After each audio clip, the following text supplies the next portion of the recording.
بسم اللہ الرحمن الرحیم۔ ترقی کا سفر۔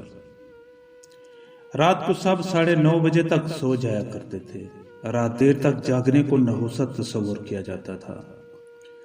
صبح اذان کی آواز کانوں میں گونجتی تھی اور اس کے بعد گھر یا ہمسایوں کے مرغے اذان دیا کرتے تھے۔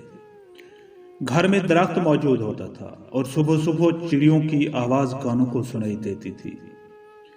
گھر کے مرد نماز پڑھنے چلے جاتے اور یوں دن کا آغاز بہت جلدی ہو جاتا تھا۔ دوپہر میں اکثر گھروں میں روٹی بنائی جاتی تھی اور ساتھ اناردانہ، پودینہ، ٹماٹر اور پیاز کی چٹنی بنائی جاتی تھی۔ اس کے بعد ظہر کا اہتمام کیا جاتا تھا اور پھر کیلولا کیا جاتا تھا۔ گھر میں دادا دادی کے وجود کو رحمت سمجھا جاتا تھا اور ان کا کہا ہوا حرف آخر ہوتا تھا۔ محلے داروں کے دکھ سکھ سانجھے ہوتے تھے اور کسی بارات یا فوتگی پہ اتحاد کا جذبہ دیکھنے کے قابل ہوتا تھا۔ نہ کوئی بہرا ہوتا تھا اور نہ ہی شادی ہار۔ محلے کے تمام لوگ مل کر شادی کی ساری تیاریاں کرتے تھے اور فوتگی پہ ہمسائے بھی کئی دن چولہا نہیں جلاتے تھے۔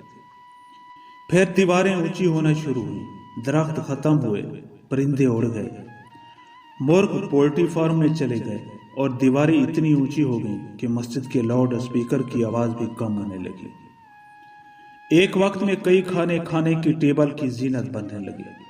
برکت ختم ہو گئی اور گھر میں رہتے لوگ بھی ایک دوسرے سے انجانے ہو گئے۔ پرائیویسی کے نام پر علیحدہ رومز بن گئے اور گھر میں رہتے ہوئے رابطے موبائلز پر ہونے لگے۔